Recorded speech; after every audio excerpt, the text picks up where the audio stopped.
मध्य प्रदेश में विधानसभा चुनाव आने में अभी लगभग 1 महीने 19-20 दिन बचे हुए हैं, लेकिन राजनीति में उबाल अभी से आने लगा है। नमस्कार, आप देख रहे हैं आईबीसी 24 डिजिटल और मैं हूं सुप्रिया सिन्हा। हाल ही में कांग्रेस की ट्वीट में मामा के श्राद्ध शब्द का जिक्र किया गया, जिसको लेकर शिवराज सिंह चौहान के बेटे कार्तिकेय ने न सिर्फ नाराजगी दिखाई है, बल्कि अपना दुख भी जाहिर किया है। आईबीसी 24 की बातचीत में उन्होंने कहा कि कांग्रेस का ट्वीट बेहद ही तकलीफ पहुंचाने वाला है। तो वहीं कांग्रेस की ओर से यह दावा किया गया है कि ये ट्वीट उनके ऑफिशियल हैंडल पे पोस्ट नहीं किया गया। चलिए जानते हैं विस्तार से।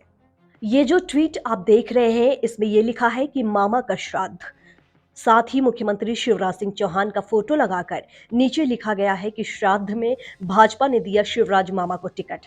इस आपत्तिजनक पोस्ट पर सीएम के बेटे कार्तिकेय सिंह चौहान ने नाराजगी जाहिर करते हुए लिखा है कि समझ नहीं आ रहा है कि आप पर दया करूं या गुस्सा। गुस्से में तो हूं, आखिर जीवित पिता के श्राद्ध की बात आप कर रहे हैं। मुझे तरस भी आप लोगों पर आता है कि कांग्रेसी आज कितना नीचे गिर चुके हैं। क्या आपको लगता है कि इसके लिए ईश्वर आपको माफ करेगा? कार्तिकेय ने आगे लिखा कि चुनाव तो 4 दिन के हैं, ऐसी घटिया हरकत के बाद क्या आप लोग अपने बच्चों से आंख मिला पाएंगे? और खुद आईबीसी 24 के साथ कार्तिकेय जुड़े हैं। कार्तिकेय, आपने ये बात क्यों कही है? पूरा मध्य प्रदेश आपको सुनना चाह रहा है, आप स्पष्ट कीजिए। देखिए, मैंने एक ट्वीट पढ़ा साहब के ऊपर, कांग्रेस के चलाए हुए हैंडल पर एक ट्वीट आया कि मामा का श्राद्ध, और ये देखकर अत्यंत पीड़ा हुई। राजनीति दो पक्षों की होती है, विचारधाराओं की होती है। राजनीतिक में वैचारिक मतभेद हो सकता है, लेकिन इस हद तक गिर जाना कि आप सामने वाले व्यक्ति को उनको मरा हुआ घोषित कर दो और उनके मरने की कामना करो, ये कौन बेटा सहन कर सकता है? कौन? माने जिस व्यक्ति ने लिखा होगा ये ट्वीट, उसके भी पिता होंगे, उसके भी बेटे होंगे।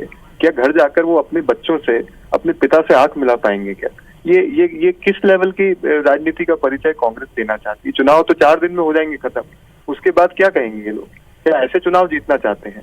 क्या ऐसे सरकार बनाना चाहते हैं? क्या ऐसे ये अपने विद्रोहियों की, अपने विपक्षियों की ऐसे कामना करना चाहते हैं अपने विपक्षियों के बारे में? आप इमोशनली हर्ट हुए हैं इस ट्वीट के बाद? इमोशनली कौन बेटा नहीं होगा हर्ट? हाँ बिल्कुल, हम कौन बेटा नहीं होगा? किसी के पिता जो जीवित है, स्वस्थ है, उनको आप उनके मरने की आप कामना कर रहे हो, उनका श्राद्ध मना रहे हो, उनका पिंडदान की आप बातें कर रहे हो। ये कहाँ तक उचित है? कौन सी राजनीति में उचित है?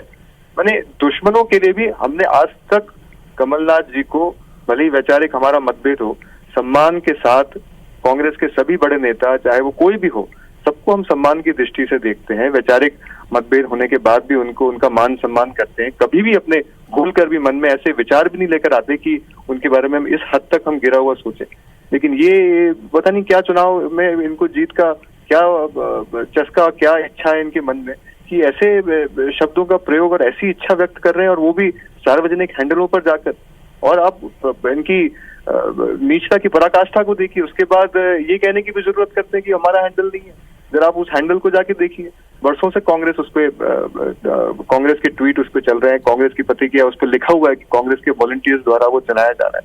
ये गलत राजनीति है, और इस देश जिस दिशा में ये कांग्रेस देश की राजनीति को ले जा रही है, ये सचमुच में दुर्भाग्यपूर्ण है। वेलफेयर के लिए, जनता के मुद्दों पे राजनीति करो तो आओ आप मैदान में, हम आपके साथ 2-2 हाथ करेंगे, सम्मान के साथ लड़ेंगे आपके साथ। लेकिन अगर किसी राजनीतिक विरोधी को अगर आप जीते जी मरत घोषित कर दें तो ये उचित नहीं है।